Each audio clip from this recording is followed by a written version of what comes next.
اعوذ باللہ من الشیطان الرجیم بسم اللہ الرحمن الرحیم لا الہ الا اللہ وحدہ لا شریک لہ لہ الملک و لہ الحمد وہو علی کل شیء قدیر۔ اللہم صلی علی سیدنا محمد وعلی آلہ وصحبہ صلاۃ تکون لنا امان من کل خوف۔ بسم اللہ الرحمن الرحیم۔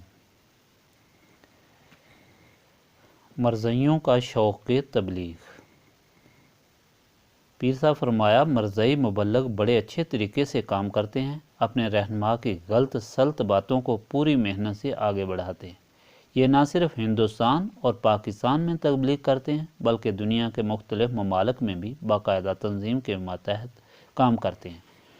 ان کی مرکزی تنظیم جو پہلے قادیان میں تھی، آج کل روا ضلع سرگودا پنجاب میں قائم ہے۔ وہ بڑی سرگرمی سے اپنی تبلیغ میں مشغول ہیں۔ یہی وجہ ہے کہ مرزائیوں کی تعداد روز بروز بڑھتی جا رہی ہے۔ بالخصوص غیر ممالک میں ان کے کئی سینٹر قائم ہو چکے ہیں۔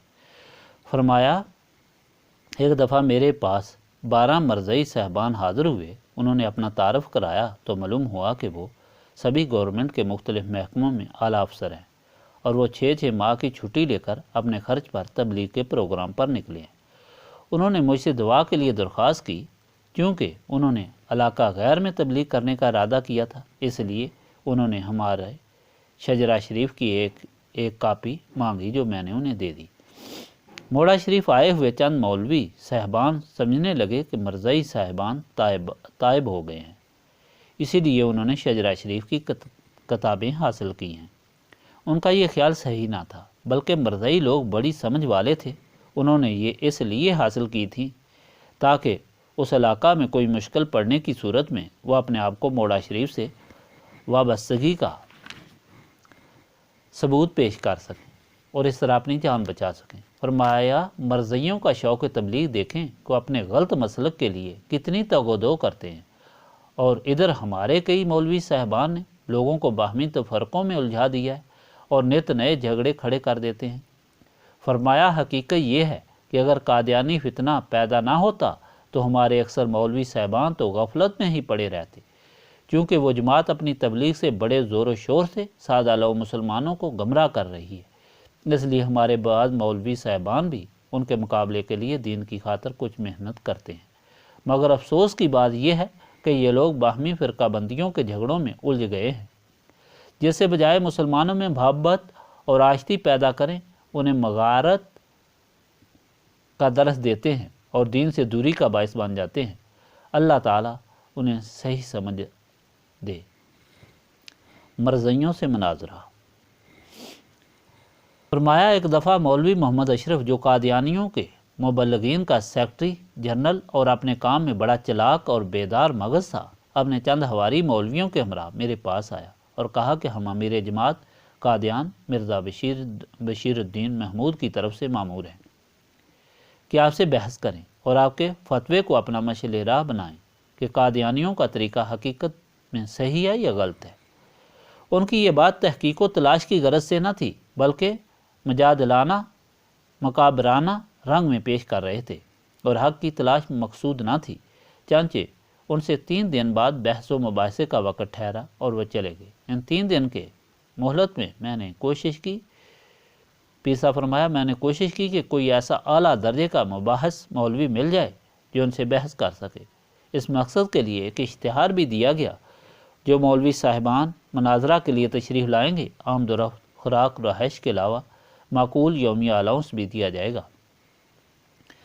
محمد اشرف کا سن کر کوئی مولوی تشریف آوری کی جرت کم ہی کرتا تھا۔ اللہ اللہ کر کے 7-8 مولوی صاحبان اکٹھے ہو گئے۔ تیسرے دن جب حسب وعدہ مولوی اشرف اپنی ایک بڑی پارٹی لے کر آ گیا، میں نے کہا کہ کچھ بحث آج ہوگی اور کچھ کل، اسی طرح تدریجاً بحث کا سلسلہ جاری کریں گے۔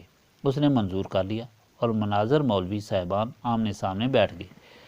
مجھے انہوں نے حاکم مقرر کر لیا۔ سوالات کا سلسلہ قادیانی مولوی صاحبان نے شروع کیا۔ میں نے اپنے مولوی صاحبان سے کہا کہ سوالات کے جواب دیے جائیں۔ جو سوالات بھی ان کی طرف سے کیے گئے وہ منقول تھے۔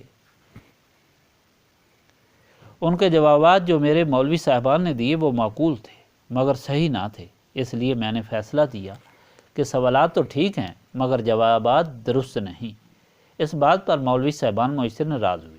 ادھر محمد اشرف اور اس کے ساتھی میری تائید کی وجہ سے پھولے نہیں سماتے تھے۔ 2 دن یہ سلسلہ جاری رہا اور انہوں نے اصرار کیا کہ اب ہم مناظرہ پیر صاحب سے براہ راست کریں گے۔ تیسرے دن جب اشرف صاحب ماہ کثیر پارٹی کے تشریف لائے تو میں نے انہیں کہا، چونکہ آپ کے مولوی صاحبان تنخواہ دار ہیں اور وہ مزدوری لے کر یہاں اس بحث کرنے کے لیے آئے ہیں، اس لیے وہ بھانت بھانت کی بولیاں بول کر شور و غوغا کرتے ہیں، اس لیے میری پہلی شرط یہ ہے کہ میں صرف مولوی اشرف سے بات چیت کروں گا۔ البتہ اگر انہیں کسی سوال کا جواب سمجھ میں نہ آئے تو اپنے ساتھیوں سے پوچھ کر جواب دے سکتے ہیں، کیونکہ ان کا حوصلہ پہلے 2 دنوں میں بڑھ گیا تھا، اس لیے انہوں نے یہ شرط مان لی۔ دوسری شرط یہ کہ اس بحث کے دوران ہمارے درمیان ایک ثالث ہونا چاہیے جو ہمارے جوابات کی جانچ کرتا رہے اور اس کا فیصلہ جان بین کو تسلیم کرنا پڑے گا۔ میں نے ثالث کا انتخاب ان کے مولوی محمد اسماعیل کو کیا، جس سے وہ بہت خوش ہوئی۔ میری تیسری شرط یہ کہ اس مباحثے میں ایک مجسٹریٹ کا ہونا ضروری ہے جو دونوں کے سوالات لکھ کر اس پر طرفین کے دستخط لیتا رہے اور اسی طرح جوابات پر بھی ایسا ہی کرے تاکہ یہ ایک ریکارڈ کی مکمل صورت بنے۔ یہ شرط بھی منظور کر لی گئی۔ چوتھی شرط یہ کہ بطور حفظ ما تقدم پولیس کا ایک اعلیٰ افسر اعلیٰ پولیس پارٹی کے حاضر رہے تاکہ امن برقرار رہے۔ یہ شرط بھی انہوں نے تسلیم کر لی، چانچہ یہ شرائط طے کر کے ان پر طرفین کے دستخط لے لیے گئے۔ مجسٹریٹ صاحب اور پولیس افسر پولیس پارٹی کے ہر 2 فریقین کے تقاضے اور درخواست پر موقع پر آ گئے اور مباحثہ شروع ہوا۔ قادیانیوں کی طرف سے مولوی اشرف نے چند سوالات مثل ممات عیسیٰ وغیرہ پیش کیے۔ میں سب کو تسلیم کرتا گیا۔ اس پر مولوی اشرف نے خوشی کے انداز میں کہا، بتاؤ پھر اب کیا رائے ہے؟ میں نے جواب دیا، ابھی تک آپ کی طرف سے سوالات تھے اور میں جواب دیتا رہا، اب میری باری سوالات کی ہے، یہ بھی سنیں اور جواب دیں۔ حضرت عیسیٰ علیہ السلام کے متعلق جو کچھ آپ کہتے ہیں ہمیں اس سے بحث نہیں۔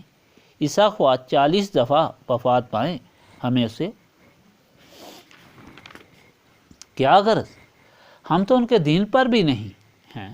ہمارے اپنے پیغمبر صلی اللہ علیہ وآلہ وسلم بھی تو آخر کار رحلت فرما گئے۔ آپ میرے سوالات سنیے اور جواب دیجیے۔ چنانچہ میں نے سوالات شروع کیے۔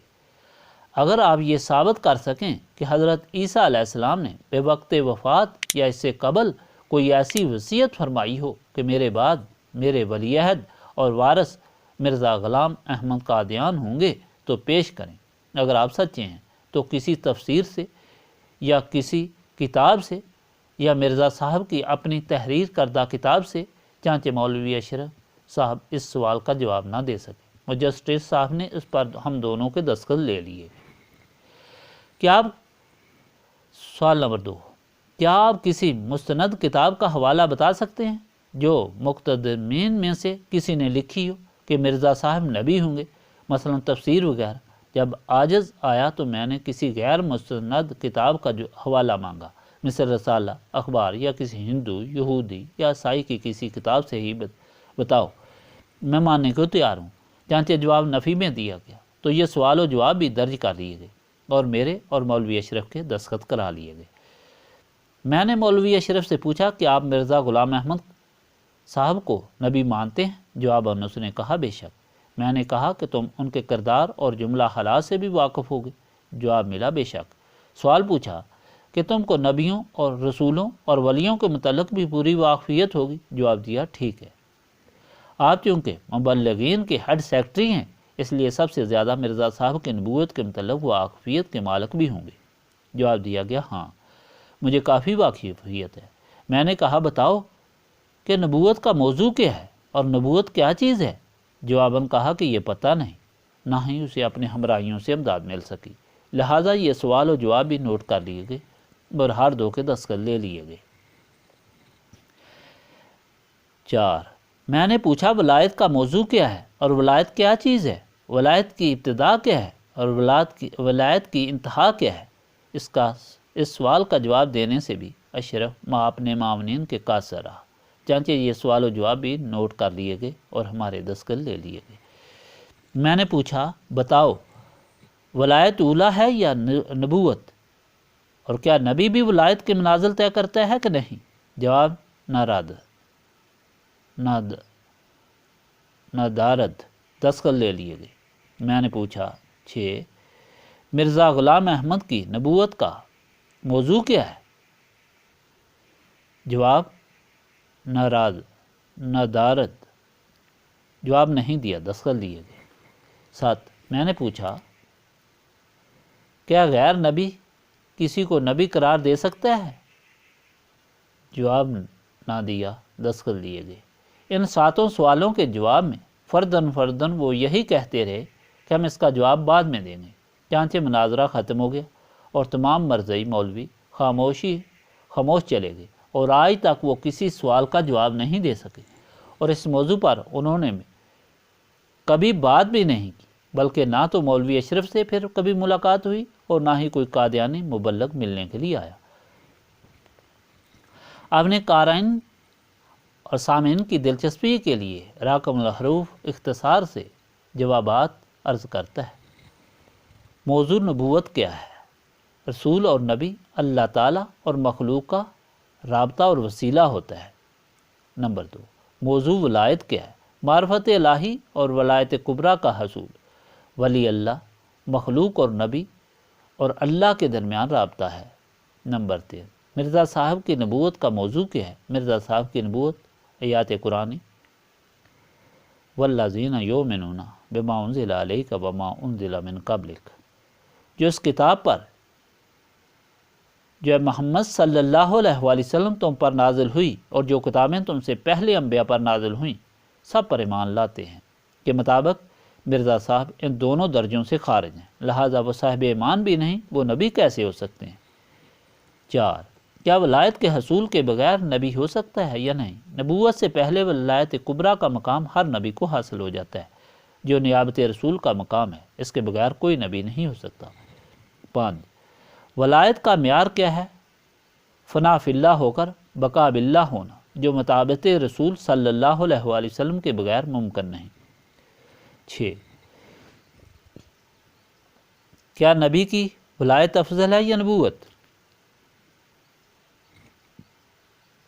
جس کا عقیدہ ہو کہ ولی نبی سے افضل ہے تو وہ زندیق ہے۔ 7 کیا غیر نبی کسی کو نبی قرار دے سکتا ہے؟ ہرگز نہیں۔ نبوت وہبی چیز ہے، اکتسابی نہیں، اس کی بنیاد وحی الہی پر ہے، جیسا کہ حضرت جبرائیل علیہ السلام نے غار حرا میں پہلی وحی کے موقع پر حضور اکرم صلی اللہ علیہ وآلہ وسلم کو خطاب فرمایا، یا محمد انت رسول اللہ وانا جبریل، اے محمد صلی اللہ علیہ وآلہ وسلم آپ اللہ کے رسول ہیں اور میں جبرائیل ہوں۔ حضور پاک صلی اللہ علیہ وآلہ وسلم کے بعد قیامت تک کوئی نبی نہیں آ سکتا۔ جو شخص اپنے نبی ہونے کا دعویٰ کرتا ہے، جو اس دعوے کو تسلیم کرتا ہے، وہ دائرہ اسلام سے خارج اور مرتد ہے۔ ربنا تقبل منا انک انت السمیع العلیم وتب علینا انک انت التواب الرحیم۔ سبحانک ربک رب العزۃ عما یصفون وسلام علی المرسلین والحمد للہ رب العالمین۔